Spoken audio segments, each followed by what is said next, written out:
not much better. It just told me we're being recorded. Okay.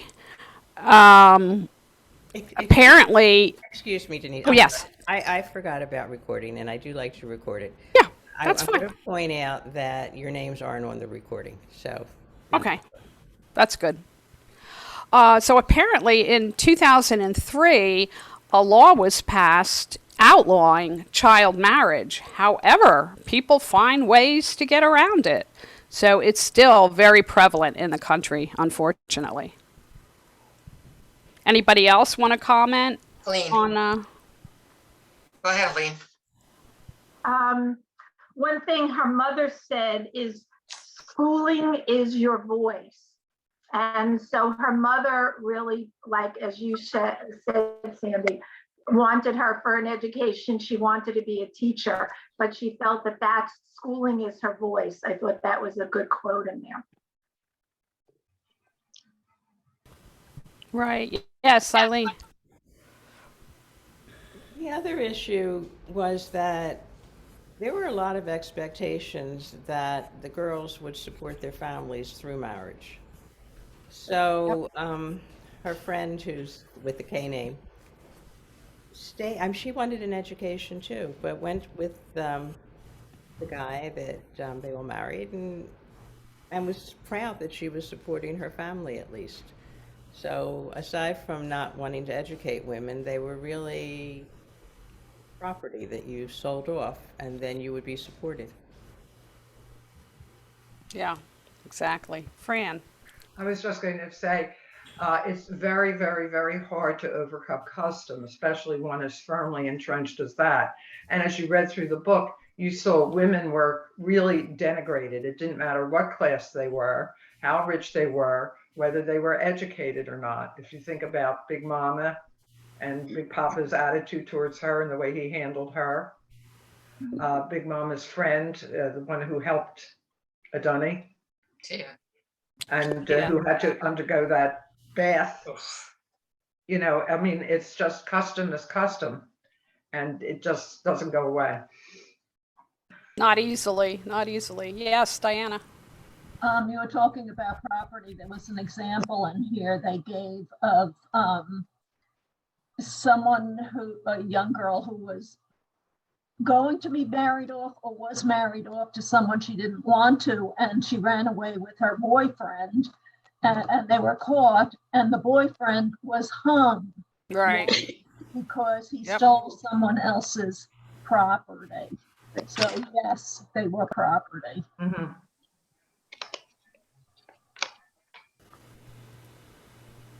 Oh, Harriet. Just like it was almost like they were a step above slavery. Yeah. Yeah. Mm-hmm. It really was. It really was.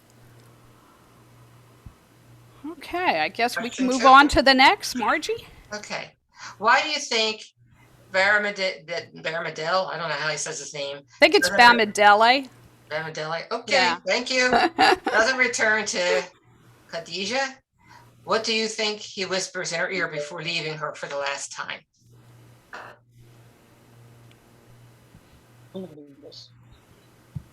Okay, Fran, go ahead. He had married and had a wife who was expecting and was living within the confines of society and basically probably felt as if he had gotten caught. And that's why he did not, I couldn't really fully judge whether he loved her at the point of her giving birth. What he did wasn't love, and the attitude wasn't love. So it's very hard for me to judge that anyway. But he did not want to leave the comfort of his existence to be probably an outcast with her. And as to what he whispered in her ear, it would be, I don't know, goodbye, I love you, I'll get help, I'm going to get help. I mean, I don't think it would have been the truth, whatever he said. Right. Or if he had given her the truth, it would have been exceedingly cruel. Okay, Elaine. I think that one of the reasons why he didn't come back was because he was afraid he'd get killed when they found out, when her other husband had found out what had happened. and that's why he didn't want to have anything to do with her. And as far as what he whispered, maybe he whispered, "I'm sorry." I don't know.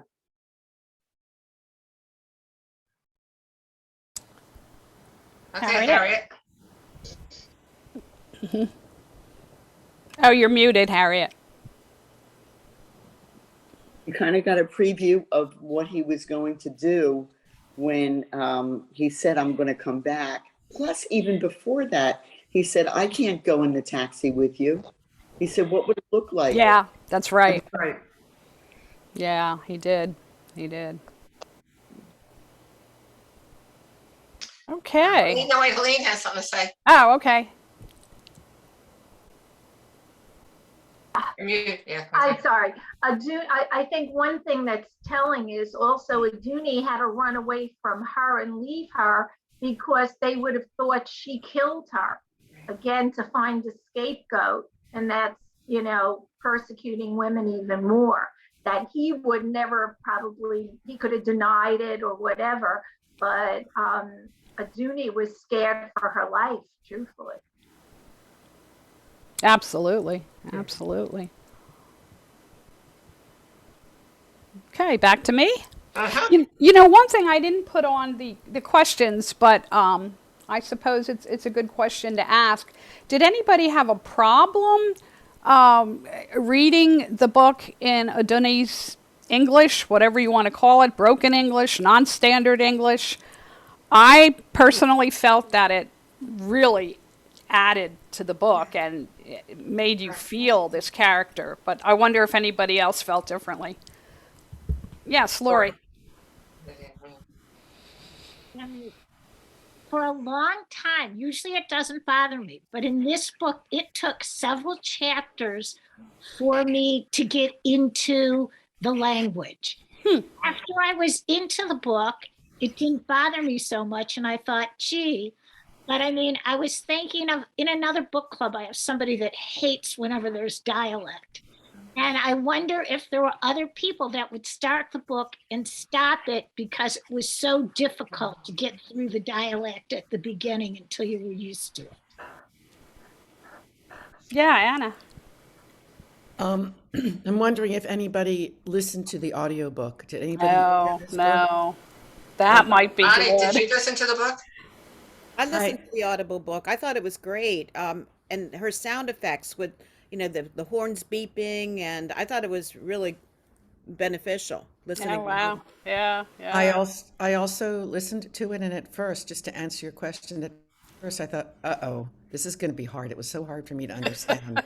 And then pretty quickly I got used to it, and I really appreciated how she was great acting and great different voices, and as you say, the sound effects.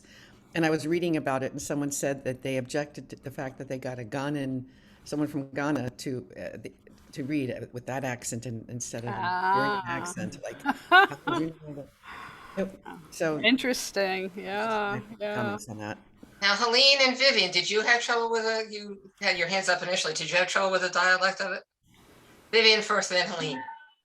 Okay. At the very beginning, I had a lot of problems understanding the bathroom and the bath, but after that, you get used to it. And even at the end, when she talked about the bath, I was startled again, but you get used to it. Especially me with my accent, I find it difficult. Yeah. Okay, well. Helene's had her hand Yeah, up. I just thought that it really went to the title, Louding Voice. You heard her voice, right, and her pain and her thinking and her analysis of everything. So I thought it was powerful and really, really good. Eileen. I think in this country, we lose sight of the fact that in other countries, how you speak is totally indicative of your class. And that class is so important. Even in England, from which our language comes. Right. You open your mouth and you know what class you're from. We don't have that so much in this country. So at first I was kind of annoyed by it, but then I realized that it was her technique to show that difference. and it made sense in that context. Yeah, yeah. Fran. I think it added to the story. It was picturesque.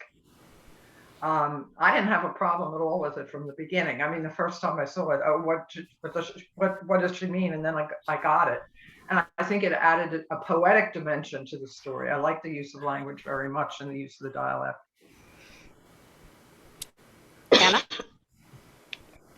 When Eileen was talking, it just made me realize another thing that I've noticed. How many of us here are bilingual and need to have another language to survive? So, Vivian, you're like an anomaly, but most 5. That's amazing. 5. Wow. But I'm just saying we don't. When we hear English spoken, misspoken, as we say, to recognize that she also had her own language too, and it's just something that we should take with us in our lives. That a lot of people need to learn English as a world language, and we just have it, but we're not bilingual. So we shouldn't get arrogant. I'm not saying we're arrogant. I'm just saying we should recognize that.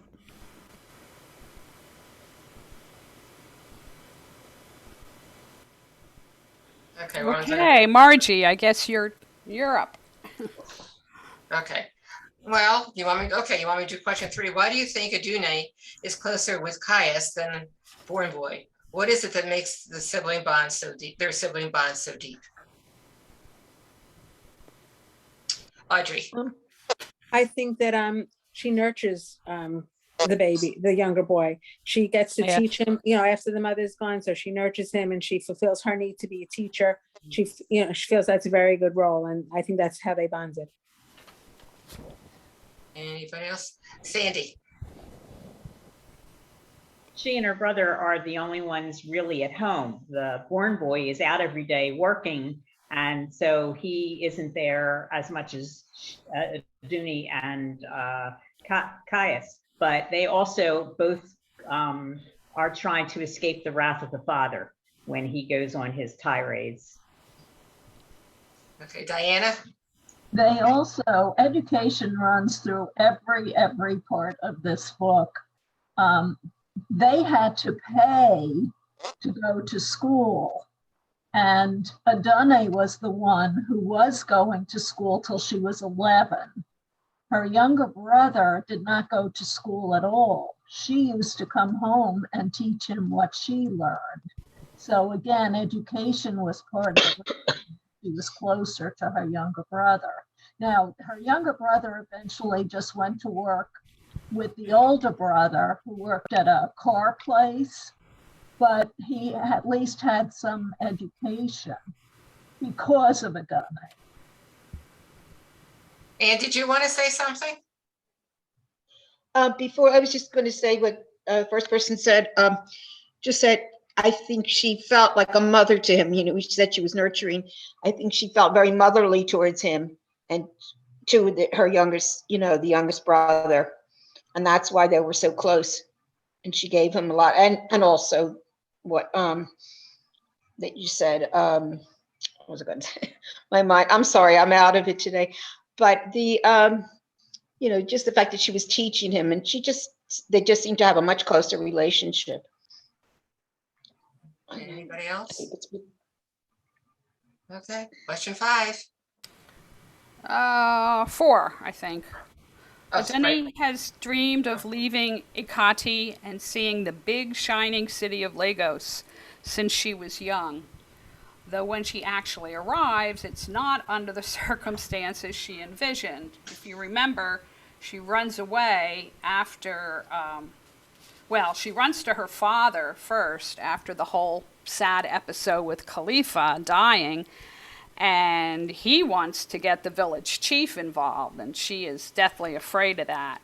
So she runs to the next village, to someone she knows there, and then he puts her in touch with this, I think it was Mr. Kola, who places these girls in these housemaid positions.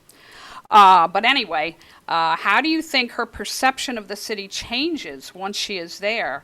And how does her experience of Lagos relate to Big Madams or Miss Tias? Compare and contrast the way all three women view the city and experience the opportunities it offers. Again, for me, I think it's all based on class. But I'll throw it out to all of you. No one has anything to say. I'll talk then. I think that Big Madam, I mean, she loves the city. She has all these people come to her home. She thinks, she's, the best thing going.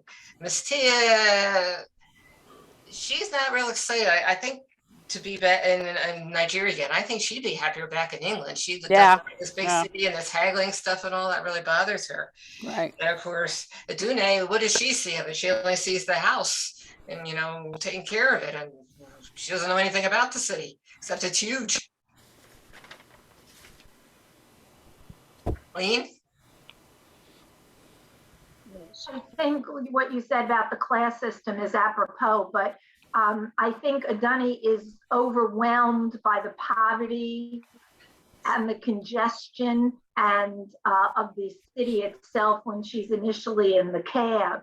And when she goes to Big Madam's house, I think Big Madam continues the abuse on her to show she's unhappy, she can control. And I can't remember the name of the movie, but it was a very great science fiction movie where people dressed up as cats and they had their face. Do you remember what that was? I don't remember, but that reminded me, Big Madam's, all the women there. One had cat eyes, one did her hair lavishly. They were almost clowns. And I think it was a mockery on the upper class, how far away they were from any kindness or compassion, and they never helped their own people. That's what got me the most of it, is that there's such wealth, they're multimillionaires, right, and they want to keep it only for them at the top.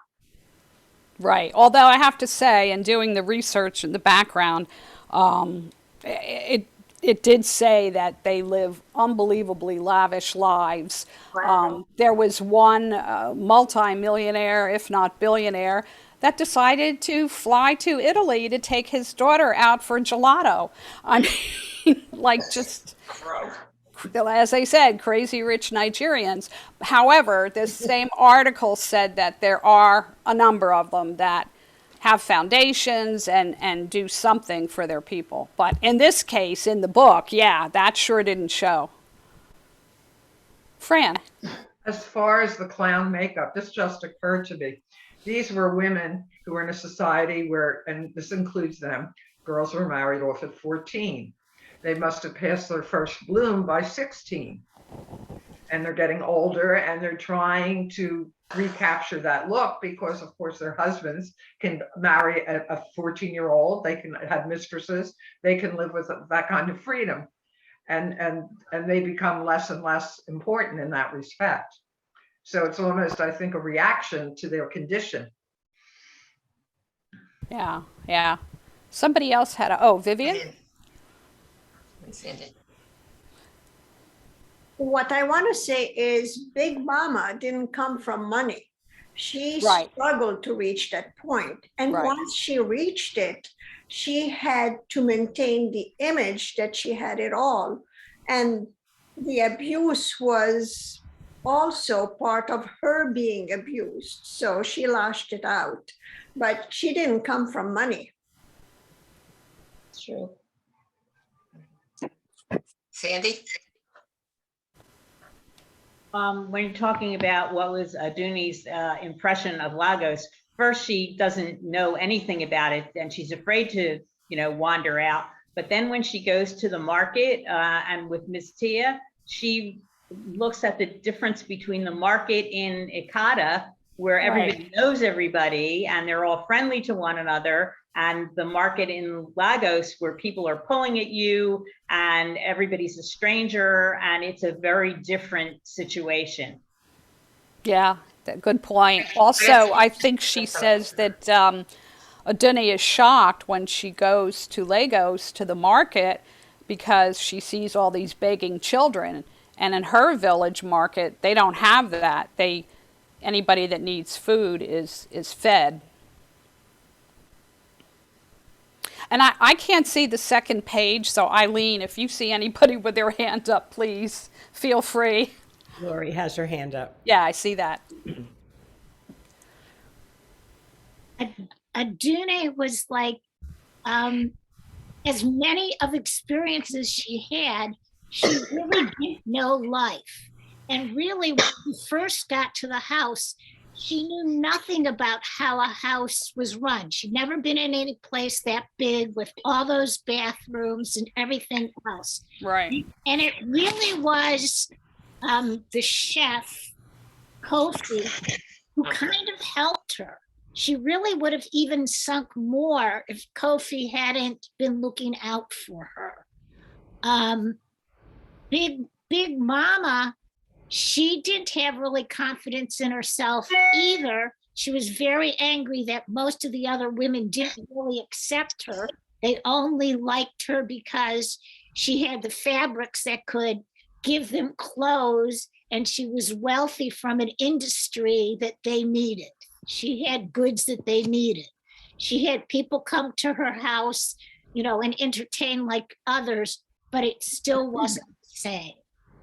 And you can tell the way that she treated, when the people were there, the way that she treated Aduni and Kofi, she was so worried what everybody was going to think of her. And she told me, don't touch the food, don't touch this. Right. Even though she had been married and had, the experience that she had seen somebody die in childbirth, and she had to run away for her life, she was immature, and she was innocent. In her own way, she was innocent because she didn't know what to do with the experiences that she was given. Good point. I also wonder if some of Big Madam's anger was directed towards Aduni because of the situation with her husband. I mean, she knew what he was up to, and she was just a woman with a lot of anger, probably anger about her past, her own past, anger about her husband, and she took it out on Aduni. Yes, Eileen. Wasn't the husband also abusive to her? Yes. You did. Yeah. Just as an aside, the market in Lagos, though not, South Street wasn't as bustling, but the same techniques were used on South Street for those of you who grew up in South Philly and on the Lower East Side in New York. And it kind of brought that back to me. I mean, I could actually picture people handling people and shouting at them to come into their store or whatever. Yeah, that's true. Diana. I think Colleen was first. Let her go first. Oh, sorry. Who was first? I didn't hear that. Okay, I'm sorry. Thank you, Diana. Yeah, the one thing that I wanted to say is that, yes, the husband was abusive to her. She took it, but when she wanted to kick him out, society said she was nothing without her husband. Right. So it shows you how that women were subjugated, even when they were wealthy and they had a business and they were independent. She kept him only because she wouldn't have status if she didn't have a husband.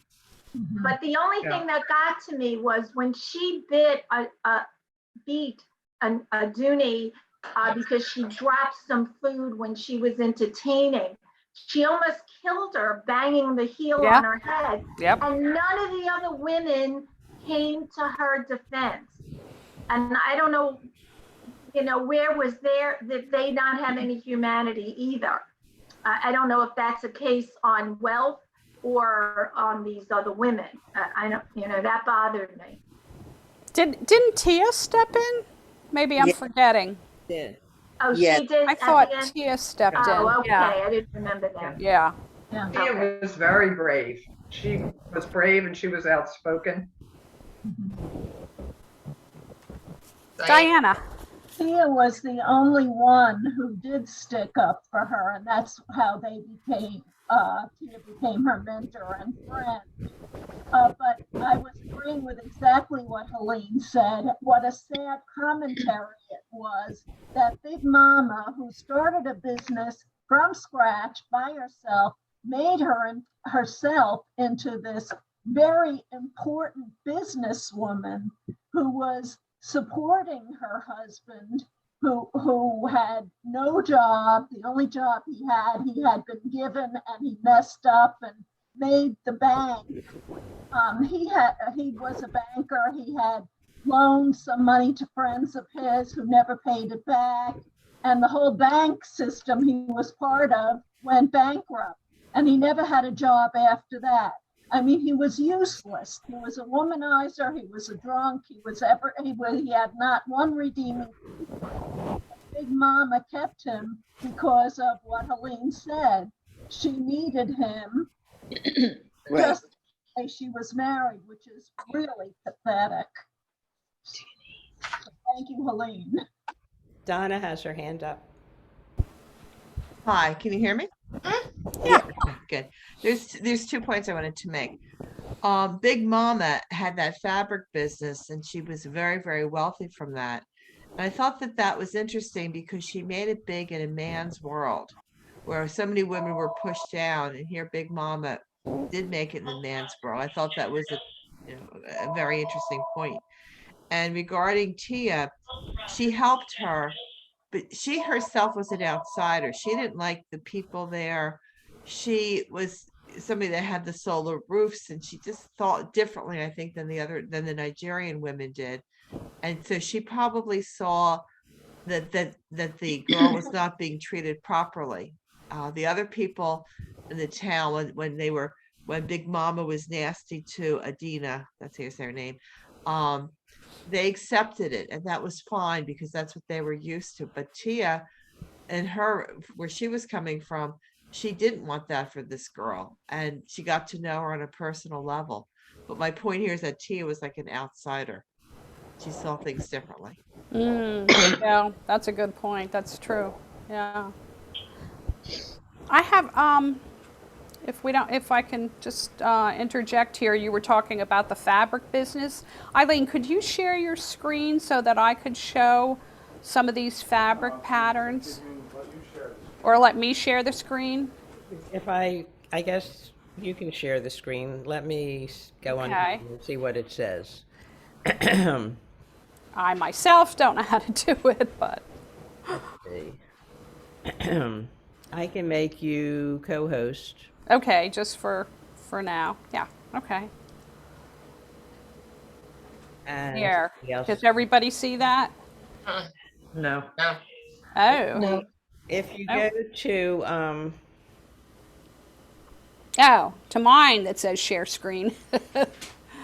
if you all put on Okay, now the screen's being shared. Okay. Okay. No. Oh. Okay, just some of the fabrics, the vibrant colors and Beautiful. patterns. Yeah, they're seeing it. You're seeing it all? Yeah, we are. Yeah. These are some more traditional patterns. Of course, today they wear all sorts of fabrics, but these are some of the traditional Nigerian patterns. I found that interesting. I thought you would too. They're beautiful. Okay, now, how do I go? I'll do stop share. Okay, I'm back. We're back. And where are we at? Is it my turn, Margie? Somebody. Oh, I don't know. Go ahead. Excuse me, Denise. Somebody, I think maybe it was Bonnie, had their hand Oh. up before.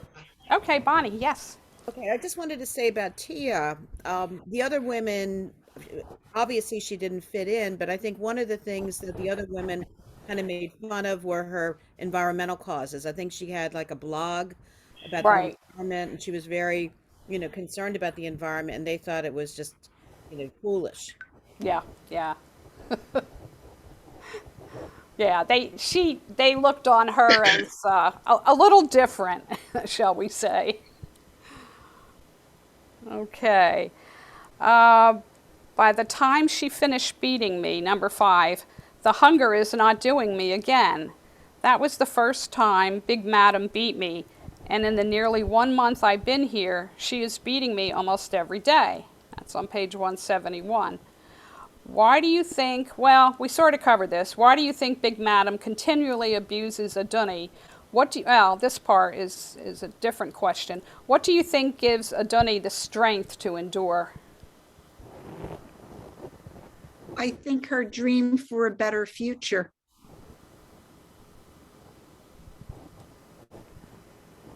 Bonnie had her Her hand dream up. future. Well, yeah, it's the same thing. The dream for the future. She always wanted to go to school, and she still has hopes that she's going to be able to go to school.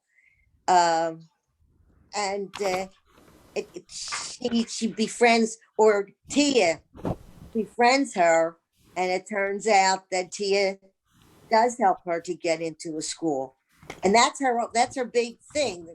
She wants to go to school. She wants to teach others.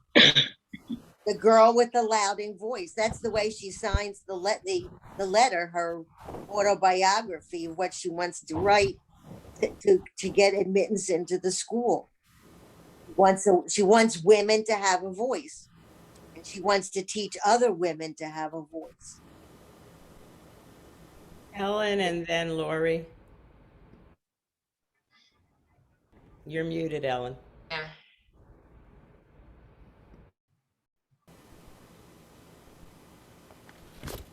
I think she has such fear of being sent back to her native village for fear of what people will do to her. There's a death, there's the running away, there's the refusal of not wanting, she ran away from home, she ran away from marriage, she hid, and her father is a threat to her also. She can't even look at her own family for protection. I think putting up with the beating is the lesser of the two fears that she has. I think also she was afraid that she would end up like the occupant of her room that mysteriously disappeared. Right, Rebecca, yeah.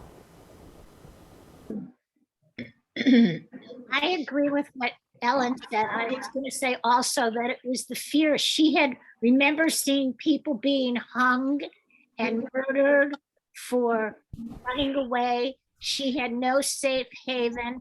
The woman that had helped her before had probably died. She was basically on her deathbed. The man that had brought her to give her the job never paid her any money, that she never saw anything. She was stuck. The only one that really, two people tried to help her, Kofi and the young woman.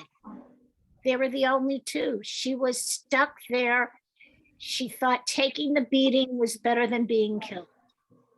Yeah, and Kofi was one of the few men in the book that came off well. If you think about it, most of the men are pretty bad. It's just Kofi and I guess Tia's husband, Ken, that are decent people. And the driver, the car driver. Yeah, the driver, right. Yeah. He wasn't from Nigeria. He was from another country. Is going back. So maybe the men or the lifestyle in his country was not as brutal as Nigeria. Right. Sandy? Also, Kofi had a daughter the same age as Adunni, so he could empathize with his daughter and couldn't stand to see the way that Adunni was treated because he knew that his daughter was living a much better life. And also, Tia's husband, he never told her that he'd had a vasectomy. Right. So I don't know if I put him up there with the good guys. Yeah, that's true. I forgot about that little detail. But I didn't. That wasn't very nice. That he had a vasectomy. I think he was just not fertile. Right. Yeah, I don't think he had a vasectomy. I don't think he had a vasectomy. Yeah, no? He just wasn't fertile. No, I think he just was not fertile. Okay. And he knew it, and he I don't didn't let her remember, know. Yeah. Okay, Diana? he said he was not fertile. He did not tell her. Part of his attraction to her was when they were courting. She said she did not want children, which she did not at the time. So they got married and he never saw a reason to tell her. He was a doctor and he was an infertility Yes, that was a bit ironic. which he became because he was infertile. After the marriage, she changed her mind, and that whole horrible bath scene was because his mother was, begging them to have a kid. We have a lot of mothers and mothers-in-law like that. His mother wanted to become a grandmother, and why she went to that bath scene, Adoni first said, well, it can't hurt. And her husband, who knew that it wasn't going to help, said, well, if you go to this magic person for fertility, maybe you'll get along better with your mother-in-law, my mother. So that's why that happened. Everybody, husband, her mother-in-law, Adoni, everybody was horrified when they found out what that special doctor, witch doctor, whatever they called him, actually had in mind. But that was the reason why. Okay. I didn't understand. The mother was a doctor herself. She was a physician. So yeah, she was a doctor. So I didn't understand how she would have allowed to go to a witch doctor. It shows you how primitive the people of Lagos really are, and go back to witchcraft or I just, that one really threw me, and let alone the beating, how she would even allow another human to be beaten like that. But I guess she was just not a nice mother-in-law and really didn't like her one way or another to allow it. But it didn't make sense to me how a doctor would go to a witch doctor. Well, she couldn't stop it. Once they started, it didn't make any difference what the mother-in-law said. There was no way of stopping it. Right. And she kept on saying that she didn't know. She didn't know. No. She didn't know that. Right. Vivian. So that she was paralyzed by the whole thing. We keep on saying, it seemed believable at the time when I was reading it. we keep on saying that people are primitive. How could they go to a witch doctor? We still believe in things. We still do the spitting, the food. Yeah. Ideas that's ingrained in us that we never lose, regardless of what we know. So. Right. The other thing is she was desperate. I mean, she really wanted a grandchild. And I suppose even though she had, obviously education and status, she just thought, well, let's try this too. Nothing else was working, so why not? Yeah. Okay. I think it's your turn, Margie. Donna has her hand waving. Oh, sorry. Just wanted to add something about the primitive. I really felt this book was very primitive and it's trying to meet the basic needs of people. So, I mean, Adani never got her basic needs even met. She was hungry. Big Mama didn't feed her. It was a lot of primitiveness in the book, and her innocence, her lack of understanding things, a lot of primitiveness. Well, it's a society that is completely, what's the word? The rich and the poor, the gulf between them is just unbelievable. I mean, there seems to be very little, so in the way of social services, forget it. I mean, it's just every person for himself, and if you're the majority that's on the bottom, then it's pretty bad. Yes, Harriet, that's the gel. I looked it up. That's the gel, the hat that they refer to. Oh my God. Yes, thank you. Next question. We're there? Yeah, I guess so. Okay. Or did Then let's anybody else have a comment? I went to this Nigerian wedding, and they were very successful, the couple, and as well as, I don't know if you can see it well from my Yeah. phone. Yeah. Thank you. Okay, though they had similar personalities, are not close in age, and have lived very different lives by the time they meet, Adune and Miss Tia have an instant connection that deepens over time. What do you think it is that drew each of them to the other? Eileen, let you go first, then Fran. I think in a society that seemed to be built on facade as opposed to truth, they were both very truthful people. They spoke the truth to each other. And I think that Adani, I mean, we talk about her as primitive. I don't think she was primitive so much as perhaps naive, but she had a good mind. And she laid things out for Tia the way Tia laid things out for her. I think that they were very helpful to one another. And again, there was no facade there. Okay, Fran? Right. They were both free spirits in the sense that intellectually they understood what was going on, and they could work against the customs of the country and the customs of the area. They could see beyond it. And then when they got together, they both understood each other, and they could be free with one another. There was nothing that they really had to hide. And they gave each other strength. And it was almost maybe in a way like a mother-daughter relationship after a while, because Tia took the place of her mother in a lot of ways. She encouraged her. She made sure she went on, made sure she knew that she had to get an education. Donna? Tia could talk to a Dooney.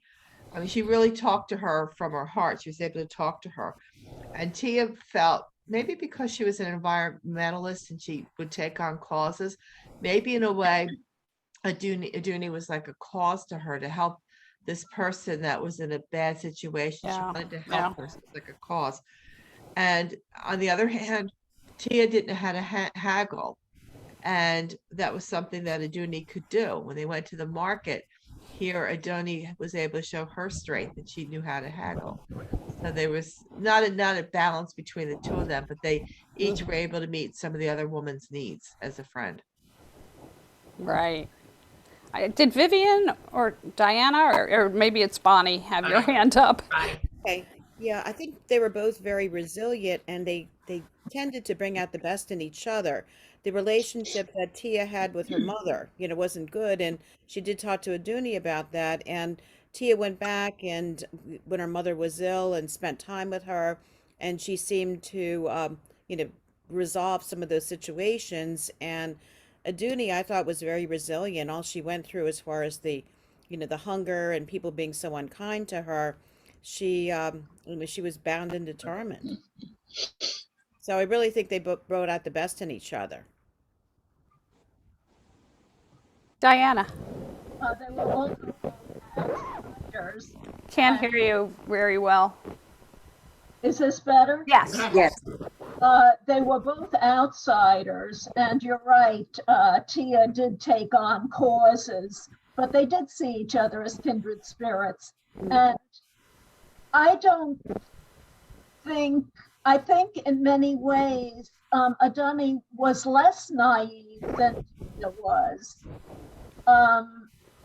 But she took Tia's advice, if you remember, of trying to keep Big Daddy out of her room. Tia suggested, well, tell Big Mama about it. And Coffee later said, what are you, crazy? There were other alternatives. You could have put a chair under the doorknob. You could have put a mouse trap at the front door, to catch him before he did something.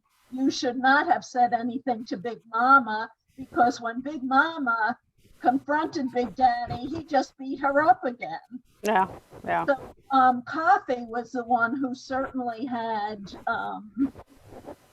street smarts. Tia had no street smarts, as shown by that and shown by her inability to haggle at the market.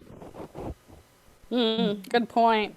Another thing is that once Tia finds out about Aduni wanting to apply for the scholarship, that she really becomes interested in helping her and, you know, as you said, maybe taking on another cause. She's going to mentor her. Yeah. Right. Right. And another reason why Kofi was a good guy, because I think he was the one that brought the scholarship to her attention. Right. Okay, is it my turn? Mm-hmm. Yes. After Miss Tia's bath, Adeni wants to ask, to scream, why are the women in Nigeria seem to be suffering for everything more than the men? What specific moments have brought her to this question? What do the events of the book reveal about cultural attitudes toward women? Oh boy, there's a lot there. Libby. Well, I think early on in the book, on page, here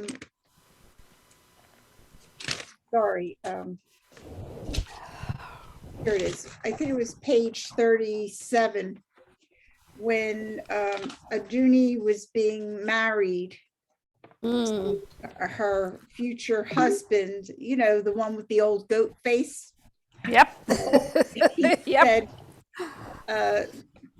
Aduni's father said, "This is your wife now. From today till forever, she is your own. Do her anyhow you want. Use her till she is useless. May she never sleep in her father's house again." I think that just gives you a clear-cut image of how low women were to men. That made a lasting impression with me. Yeah. And it sounds like a ritual, the way he was saying it. It was ritualistic. In other words, it was part of the custom, the way everyone viewed. Yeah. Women are property. Yeah. If a father has no regard to how his child is treated, right, well, then how can you expect anyone else to have a high regard? And also the way, I think in the beginning he says something about, you know, girl childs are not good for anything except, you know, keeping the house and keeping the men happy in bed. And, you know, at least if they have a boy, the boy is expected to go out and find some type of a job. I mean, they were just at the lowest rung. Vivian. Remember that she was sold to her husband. He gave a bride price. Right. She was not free. She was bought. This is slavery. So if you think about it, there was no other way to say it. Yeah. Sandy? And one of the reasons that Marufu wanted her as a bride was because she was young and could be fertile and give him a son, because he already had 5 daughters. Right. The thing they were good for was to get a bride price when they were old enough. But he was desperate for a son, and he was expecting Aduni to provide that for him.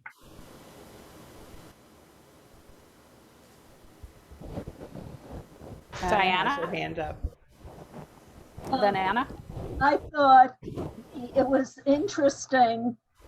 Think about all the marriages that were portrayed in the book. There really were none that were married for love or for choice. And I don't know if you discussed this when I had to leave the room, but Adoni's mother had one great love, and she shared that with Adoni. His name was A.D.E. Right. He showed up very early in the book in a fancy car, all dressed up, currently from London, and said, and told Adoni, "Your mother may not be here." Now she was in the next village, but tell her I never forgot her, And I believe it was her mother said this was her only great love. Right. Why were they separated? Because he was from an upper class. She was uneducated. Educated. That was it. And Right. the older parents found out, he was sent immediately to London, and she was married off to Adunni's father. And that was what Adunni's mother, why she was so into education, and what a difference education made. And that was what Adunni brought with her all her life. Yeah, yeah. Anna had her hand up. Oh, yeah, Anna. When we were talking about bride price before, I suddenly had a flash to the Jewish ketubas, the marriage documents, and they originate. That's like 2,000 years old, and it was a progressive thing to ameliorate the situation for women and to write something down of what's expected in the marriage. But it didn't include money and exchange of goods, but it also included how the woman was supposed to be treated, and it was seen as a really Right. progressive way. So I mean, it's in our culture, and it's still done to this day. I've done about 20 ketubot. Just thought of it. The ketubah actually states that women have rights and that the man has to please her. Just saying. Okay, Helene? Remember when Aduni got married, her husband said to her, "This is Labake," and I don't remember the other wife's name. And if they give you any trouble, you tell me, I'll beat them up. So it showed how women really turned on women in a way. I thought that's how he greeted her. These are your two wives, but you'll get along. And if they bother you, you tell me and I'll beat them up. So. Yeah, nice. Yeah. Harriet? Nobody mentioned anything about the mirrors in the house. Every room had mirrors with Big Mama.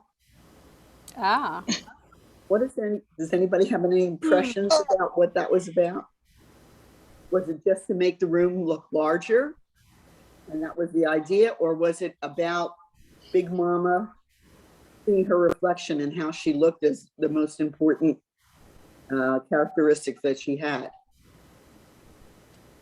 I think it was about her, so she could see herself.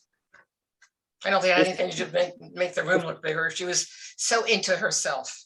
Yeah. Trying to boost up her ego with all the problems that she had in her life. But the crazy makeup and everything? Right. The makeup, the clothing, the whole place was so lavish. Yeah, Eileen. I think so. I haven't thought a lot about of it the at all attitude- before, but thank you, Harriet, because if you think about it, mirrors are self-reflective, and none of them, except maybe for Tia and Adunni, were the least bit self-reflective. Right. None of them really saw themselves Right. for who they were. So thank you.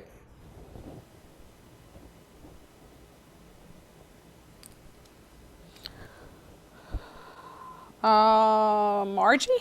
Okay. Adune remembers her mother saying, "Adune, you must do good for other peoples, even if you are not well, even if the whole world around you is not well." How do you think this factors into the choices she makes? Where does Adune's faith in the power of education come from? We discussed this a little, but we can go a little further. No one has anything to say? Her. Oh, Diana, of course. Yeah, go on, Diana. I always have something to say. Why she was helped, even though that Mr. Cola, who basically sold her into slavery with Big Mama, how did she get to Mr. Cola? Because of that old woman in the next village. Her name was Ia. Yeah, right. It was a How friend of did the mother's. she know Ia? Because Adunni's mother was always helping this older woman in the next village. And because of that appreciation and because of that help, this old woman, Ia, now felt, even though she was very sick and very old, that she had to help Adani. So Mr. Cola came along and he helped her in some ways in that he got her out of the village, got her out of that particular danger into a different danger, but that's something else. So what goes around comes around, and the Adani's mother helped Ia, so Ia helped Adani. Right. And I think that Aduni's mother was a very kind person. She was always going to other villages, and in the marketplace she would give people, if they needed it, some of the puff that she sold, whatever that is. I didn't look it up. I suppose it's some kind of a snack. I'm not sure. And then Aduni says, page 222, my mama is nothing but a sweet memory of hope. And, you know, she holds on to that memory throughout all the horrible things that happened to her.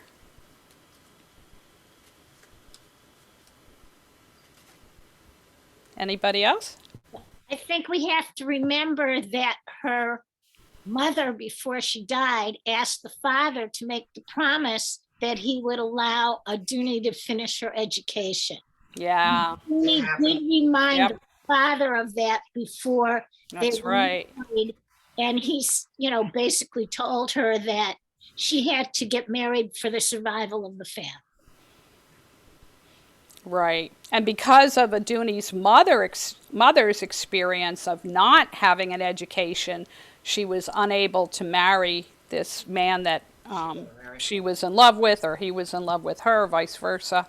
And so that became even more important in her mind for Aduni to Barbara has her hand pursue. up. I'm sorry, but Barbara has her hand up. I was very impressed with Adani's mother because I felt like she had a Pinta Yid, a Jewish spark, because I'm sure all of you could relate to this. Our mothers always told us you have to get an education, and her mother did anything she could to have the money to pay for it. And my mother always told me that you have to go be a teacher.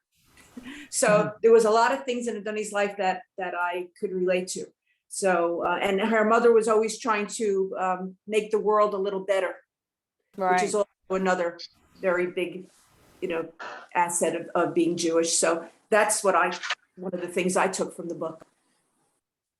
Excellent.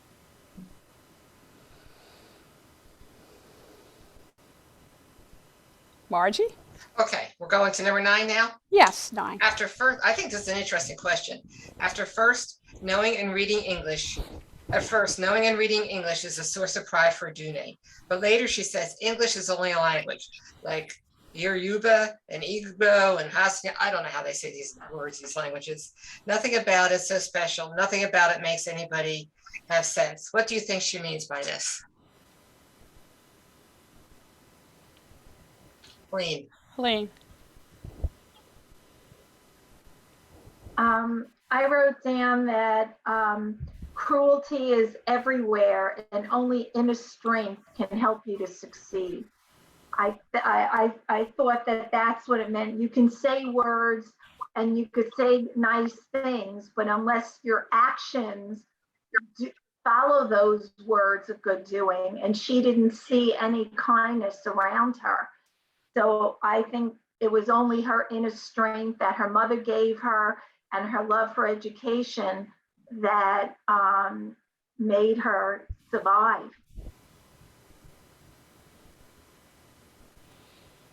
Right, and Aduni reflects on all the money that rich people have, and all the rich people in the book are English speaking.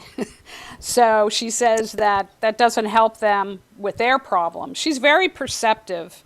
She picks up on so much. Just to backtrack a little bit,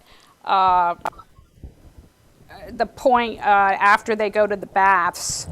Well, we sort of touched on this, on why Tia's husband didn't go to the bath, because it takes two people to make a baby. We touched on what a horrible problem it was for Aduni, but we didn't quite touch on Aduni reflecting on why didn't her husband go too, which is true. Well, Yes, can I say Diana. And then Margie. I think Adani came up to the conclusion about English. I think she said it straight out when she learned a little bit more about Rebecca, the housemaid before her who disappeared. She learned that Rebecca had spoken English very well and seemed a little more educated than most, and yet Rebecca had no street smarts. She believed everything Big Daddy told her. Right. Became pregnant by him and thought that he was going to marry her. How could you possibly think that when he is already married to Big Mama? So Adani's comment is, knowing English and it isn't enough to make you smart. Well, and my take on this is that Aduni wanted to learn English because she thought that's the hero and the where-all to, being a good person, an educated person.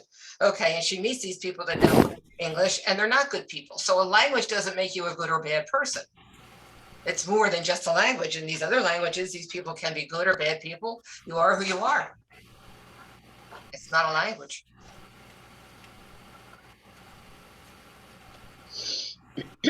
Anybody else? Yes, Barbara. I read this a while ago, but I seem to remember her love of books in Big Mama's house. Oh, yes. The library. Yes. It was a library that she took advantage of. And that's, the people of the book. That was another thing that I think we could relate to. So I just wanted to mention that. Yeah. Big Daddy's library that he didn't go to anymore. Right. And there was humor sprinkled throughout the book, I have to say. I mean, for all the horrible things that happened, there was humor. For example, when Aduni refers to the book she's reading as the Collins, I thought that was cute. I guess it was the dictionary. Yeah, the dictionary. And then when she meets Tia and she says, "Why are you locking your teeth inside Iron Gate?" Because she doesn't know what braces are. And then there's one more I wanted to mention on page 219. She says, in the Book of Nigeria fact, Mr. Mungo Park, a man from the British, was traveling to Nigeria and just discovered the river Niger. But he is not from the Nigeria. How can he discover a river that has been in the Nigeria for since? Somebody from Nigeria must have shown Mr. Mungo Park the river, point him the way to the place. Who is this person? Why didn't they put that person's name inside the Book of Nigeria facts? I don't know. I just love the touches of humor here and there. I agree, and it lightens the mood. Yeah. And Eileen had her hand up. Oh, I was just going to say that in terms of speaking English kind of represented power. But on the other hand, Big Mama had wealth and she spoke English and she met with all of the upper echelon. And yet she was so terrified about what would happen if she didn't have a husband.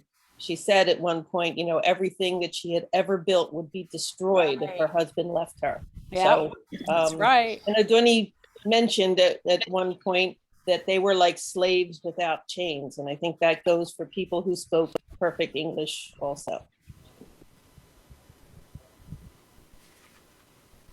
Harriet. To other countries, you'll see, we're even just reading about them, that most third world countries feel that if they know English, the population feels that if they know English, they have more opportunity. Yeah. So it's not exactly equated with education, but it's opportunity, because it's seen that the Western world is advanced, and that way they can advance themselves. Generally, not just Nigeria or. Right, right. Fran? For a long time, English was the lingua franca, which meant all countries and all people, if they wanted to be successful, had to speak English. But speaking a language and comprehending its nuances, comprehending feelings, comprehending attitudes are two entirely different things, which has been pointed out in how many ways in this book. You can understand the words, but not comprehend. It's like the expression, the title, The Girl with the Louding Voice. You can hear somebody with a loud voice, but do you understand what the person is saying, what the person is doing, what the person's beliefs are? Is the person making an impact? It goes beyond the simple explanation of something. Right, right. Vivian? There's a big difference between language and culture. Now, you could speak perfectly, but if the culture is different, there is no understanding of what's going on. And I think that's where the difference is. Right, right. Anybody else, or should we move on to number 10? Move on. Okay. How do you feel about the ending? Do you think it's a happy ending for Dunny?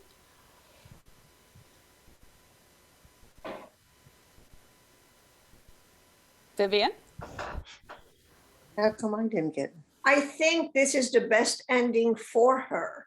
She is getting what she wants. She's going to go and learn and hopefully become the teacher that she wants to become and go back to her home and maybe help her brother up.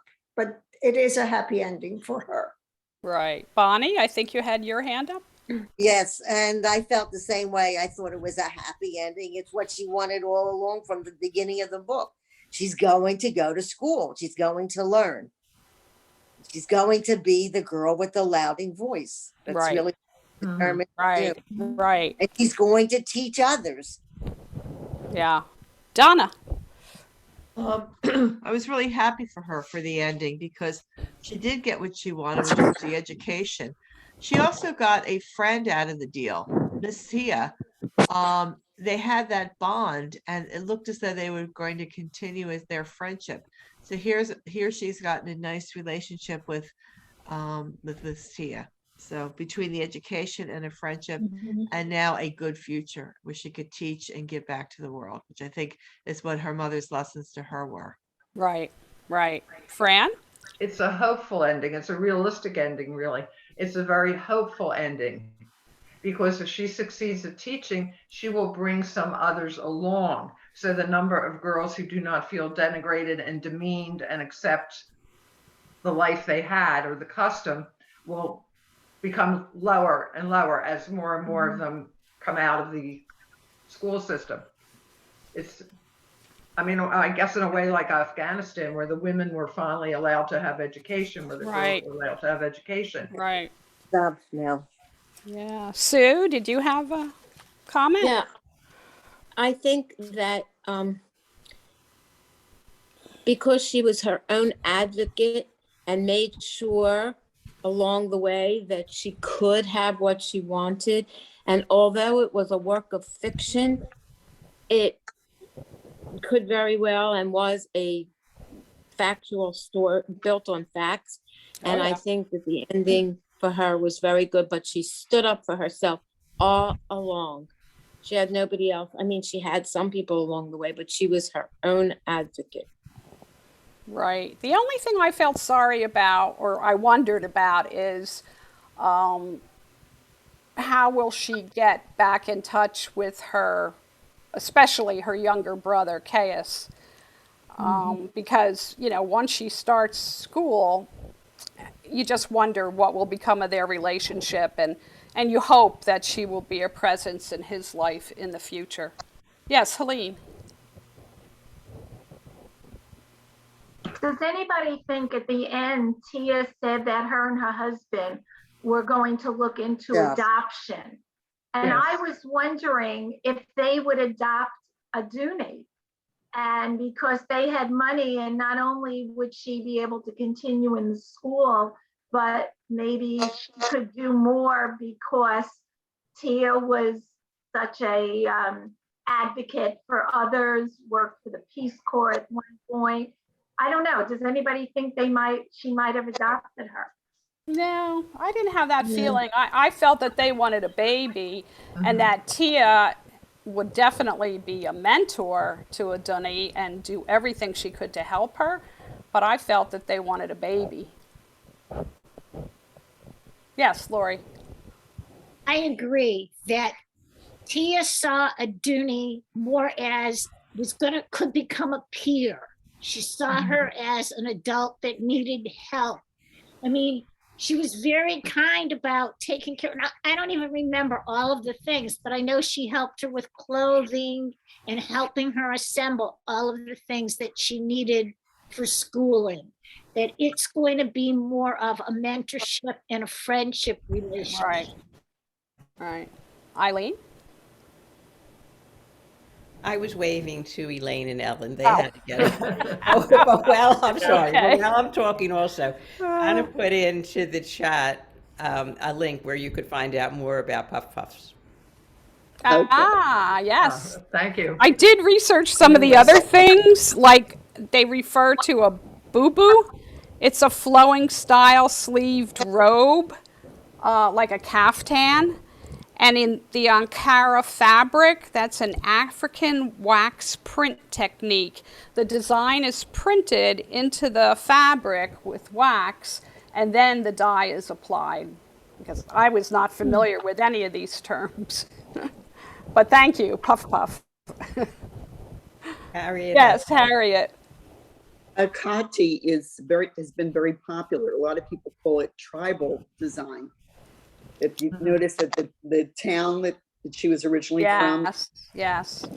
I thought that was neat to have an insight to that. Actually, Chico's has a lot of things with patterns like that, and that's what they call it. Yes. There's an exhibit at the Art Museum where the artist framed her pictures with the fabric. Very cool. Yeah. I think part of the, we talk about friendship, with Tia and that, I think part of it is the mentoring also is framed with nurturing. So maybe that's why, Helene, maybe that's why you were figuring that maybe they wanted to adopt her, because part of their relationship was a nurturing thing also. Mentoring, I think, is connected. I don't know. Yeah, but she also was only 14. She was really a child. So, and I know many people have, I have some friends that adopted 14, 15, and 16-year-olds, helping them and, giving them opportunities for the latter part of their life. Vivian? 14 in some country is considered adults. It was 14, and for us, she's a child, but for Nigeria, she's a full-grown adult. So no, I don't think that they would adopt her. She's a mature woman. Remember, she was married already. And Tia knows, because Aduni finally gave her story, so she knows she was married. She's not an innocent child. They're adopting a baby, I think. That's what they want. I agree. Yeah. Margie, are you doing the last question? Okay, sure. How do you define louding voice?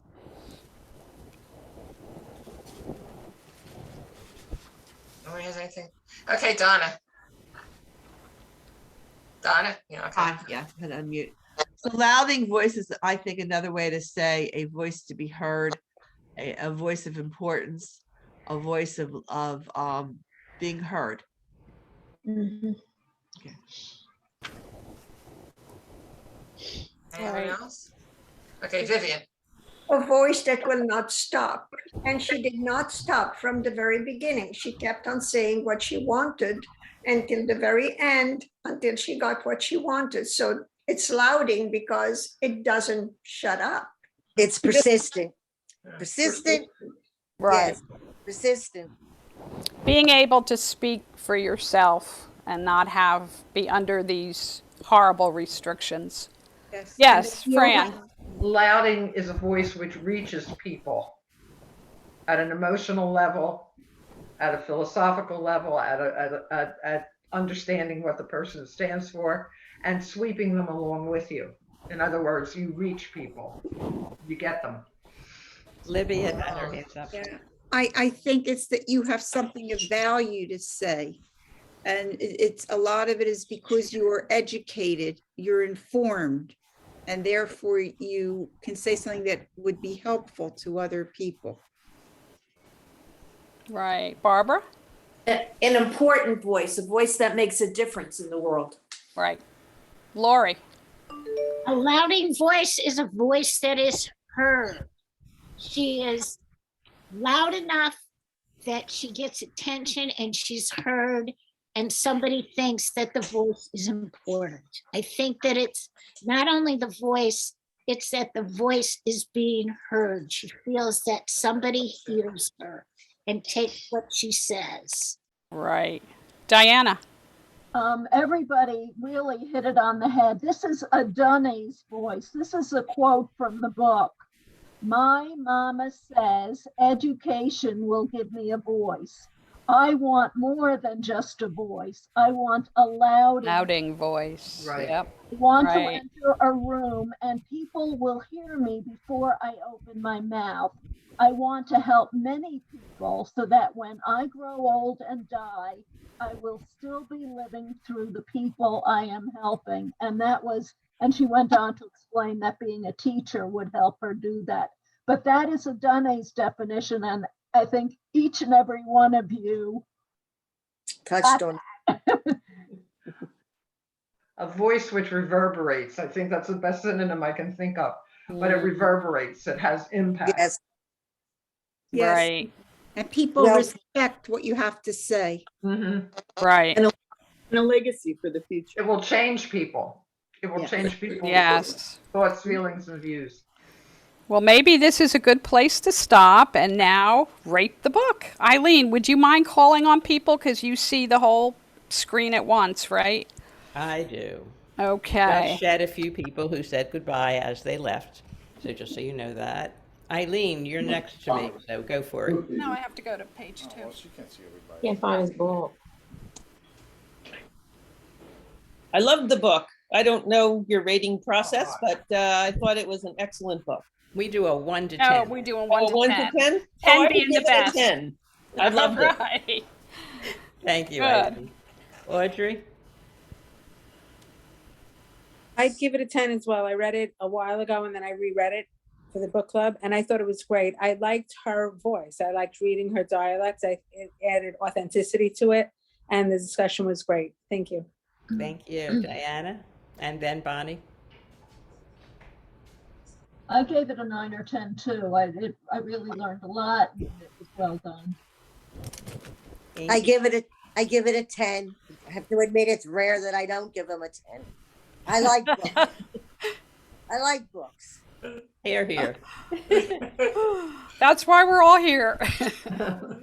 Other Bonnie? I thought it was great. I would give it a 10. There's just so much in the book. I thought it was excellent. Thank you. Enid and then Laurie.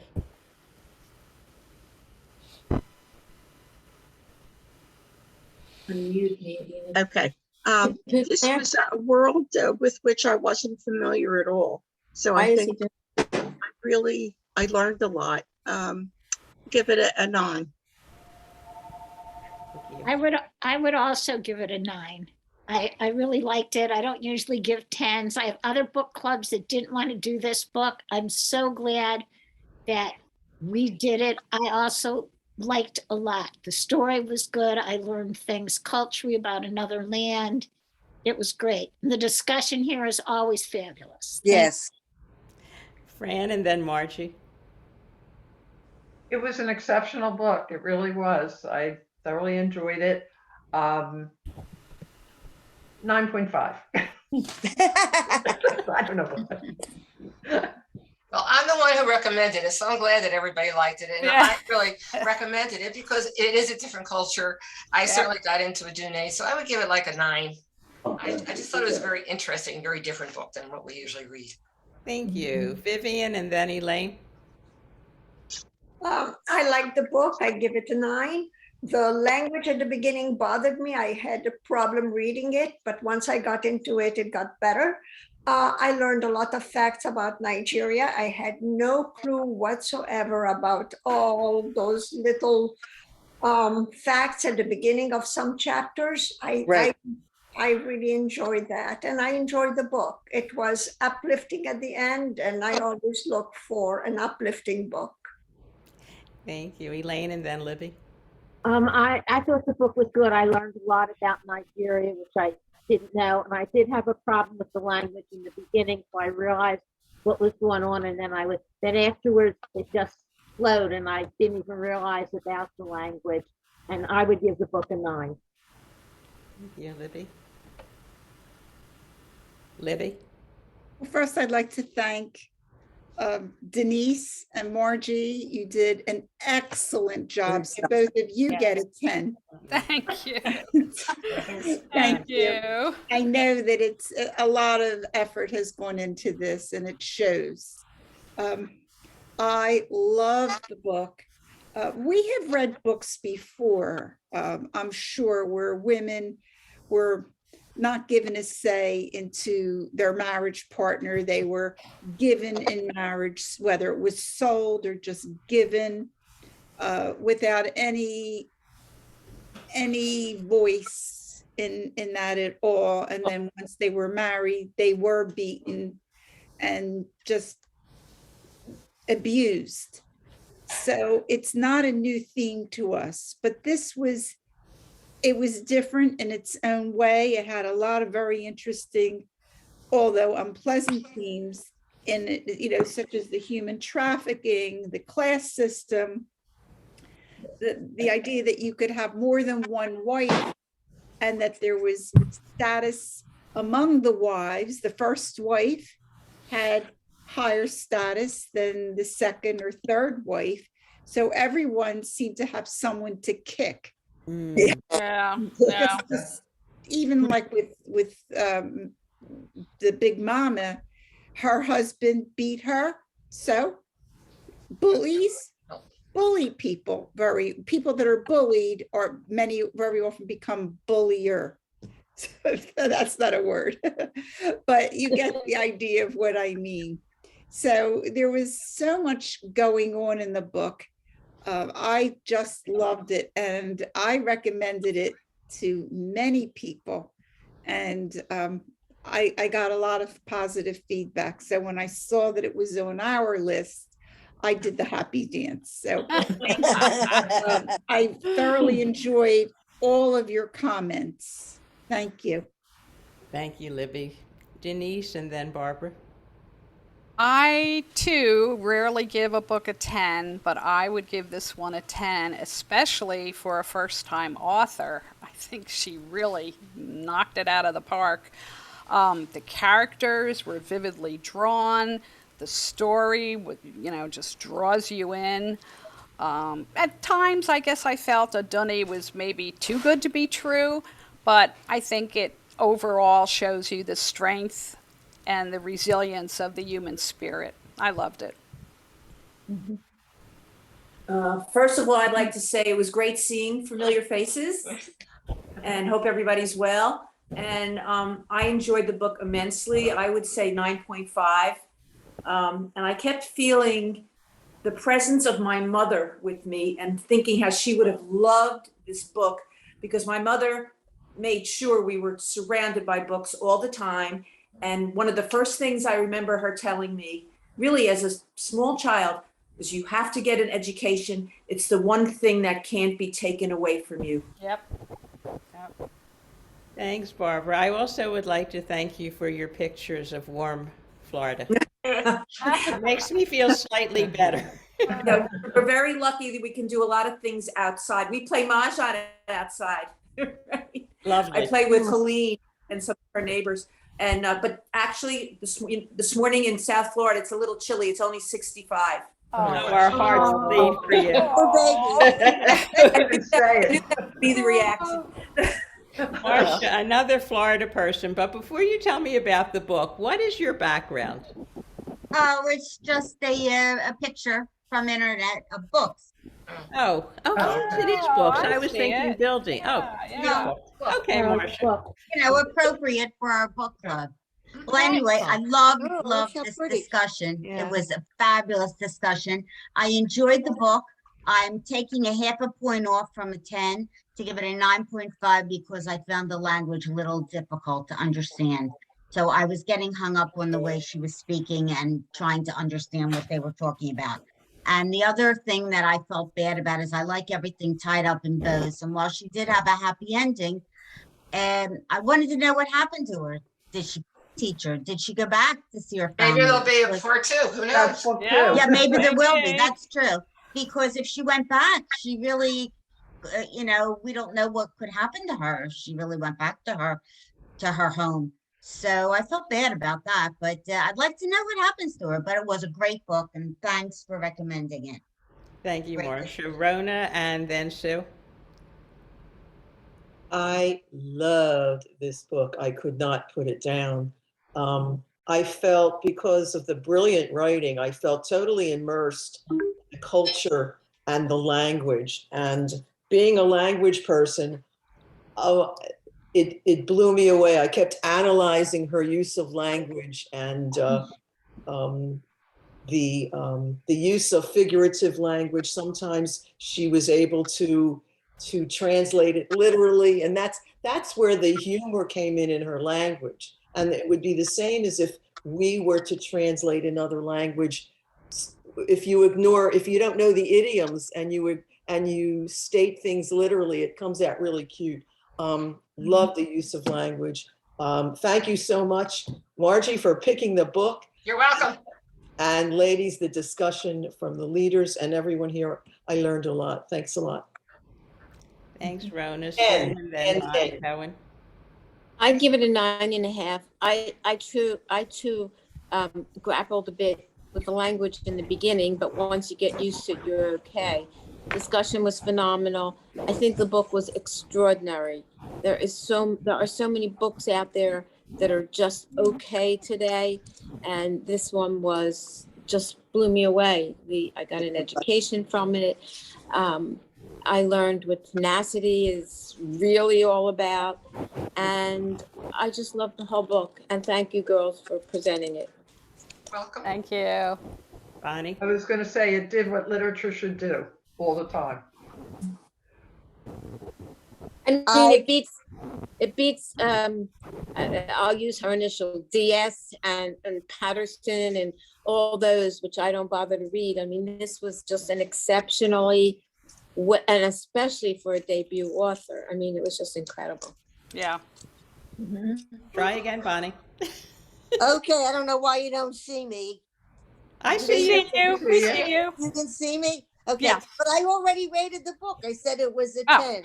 Like I said before, I just love books. Oh, you did. This You was did. excellent. You It did. was very different, and the fact that it was so different was like a spring, like a spring air. It was a wonderful book. It was a wonderful book. Anne and then Donna. Okay, I would give it a 9.5. As a lot of you, I found it difficult in the beginning. I couldn't get into it because of the language. But once I actually sat down and got used to it, I loved it. Then I didn't want to stop reading it. And I remember one night staying up very late trying to finish it. But it was an excellent book. And I mean, I'm looking forward to what else she can write in the future, because I think she's a wonderful author. Thank you, Donna, and then Anna. So Harriet, you moved. Okay, Donna, Anna, Harriet. So I thought it was a very worthwhile read. It was very different. The topic of the culture of Nigeria was something new to me, so I learned a lot about that. The way that it was written with the grammar, it was very reflective of Aduni's world and the Nigerian world. And I thought it was very primitive. I'd only give it an 8 though. I thought it was good, but not great. Thank you. Anna? Well, I would give it a 9 or a 10, and I am very grateful for this group. I don't think I would have chosen this, and I'm really happy that I had the opportunity to experience it. I thought the leadership of the discussion was great. Thank you. And everybody's comments. And I feel like it dealt with universal issues, women's issues. It gave us a glimpse from the inside out what this situation might be like.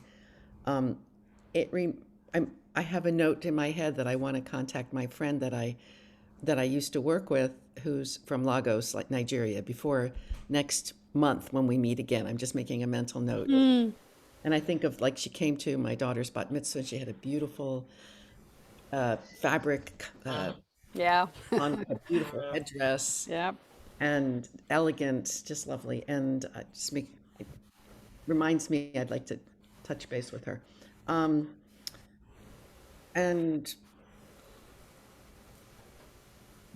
this is a lot of really positive, average 9.47 reviews in this group.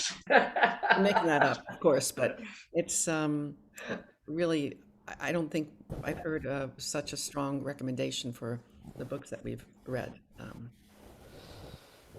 Thank you, Anna. And finally, Harriet in her short sleeve Hawaiian dress. Sleeveless. Not even short sleeve, sleeveless. Okay, it's going to be 78 here. So I didn't hear it. Ooh. Warmth in your direction. It's coming out. Anyhow, I consistently, with the rest, almost everyone felt strongly about how good this choice was. Thank you, Margie. It was fantastic. I love that I got to know more about the culture of Nigeria. I didn't know the significance or the size of it compared to, the rest of Africa or even the world, population-wise. And I just love the humanity of the book. It was so good and so relatable, yet new and, as far as reading. New subjects, new cultures, and yet still part of humanity. I really enjoyed it, and I love the discussion. You guys are the best. You're wonderful. You're intelligent. I just enjoy it so much. Thank you. Thank you, Harriet. So I want to thank very, very much Denise and Margie and Fran also, and all of you, because it always is a wonderful discussion. I would give it a 10, and I never give anything a 10. But Yeah. I'm a 10 I too. I thought it took me a little bit to get into it and to get used to the language and the cadence, but there was just so much to think about. And I know when I taught, I always told my kids how lucky they were to live here. We are not without problems, but compared to so much of the rest of the world, because at least we make attempts to take care of our poor people. So much of the world doesn't. And so much of the world is tribal. And what you go through depends on your tribe, period. And it is your tribe, not your country, that supports you. It's a very sad place, not just for women, but I mean, any of the poor in Nigeria are not taken care of. But particularly women, because they're property. And so much of the world, that still is the case. So I'm glad this brought it to light, and I thoroughly, I don't know if I enjoyed it all, but it was certainly worthwhile reading. And I thought Adani was a fantastic character. And as Denise said, the characters were so well drawn, you really felt you got to know people. So I thank you. I also want to point out before we go that on Super Bowl Sunday, which is February 13th, we are going to have our annual Super Bowl brunch. And whether or not you can come, as you will see from all the mail you get, you can make a contribution in multiples, I hope, of 18. The higher you go, the more money we raise in Joan Weiss's memory for melanoma research, which is certainly worthwhile. And she was a wonderful person who hosted the Super Bowl brunch for many, many years. Debbie Grant does it now. And even though we are going to do it on Zoom because of curse, COVID, it's still, last year when we did it this way was a wonderful morning. So I hope you'll join in. Phyllis Halpern is going to be teaching us all how to make her commish bread, which is absolutely out of sight. We will be given the recipe ahead of time if you'd like to cook with her. And again, thank you all. Does anybody have anything else to say in parting that they would like to share? I'd like to know what Susan's dog is. It's very cute. What kind of? Oh, we think he's the Bichon Poo. Oh, We're not sure. He just had his winter hair.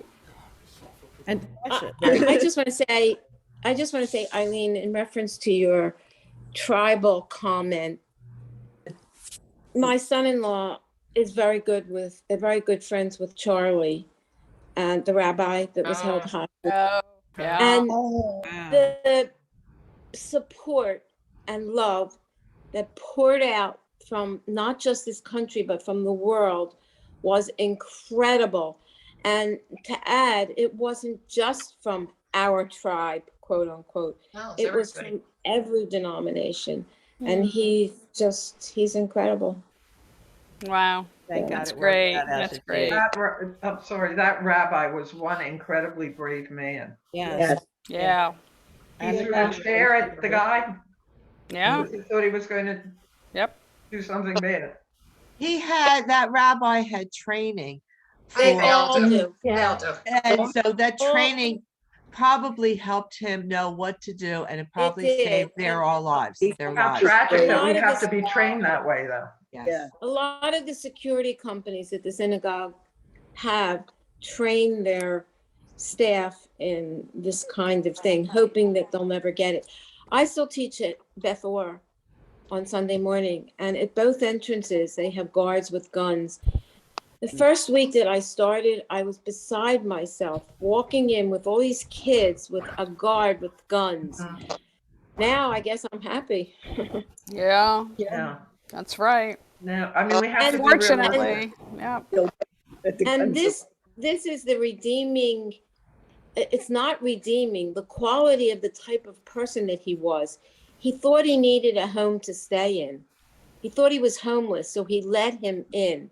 He didn't sneak in. He was let in. They let him in. They thought he was cold. He was sent from England. He lived in England. I heard some of this morning.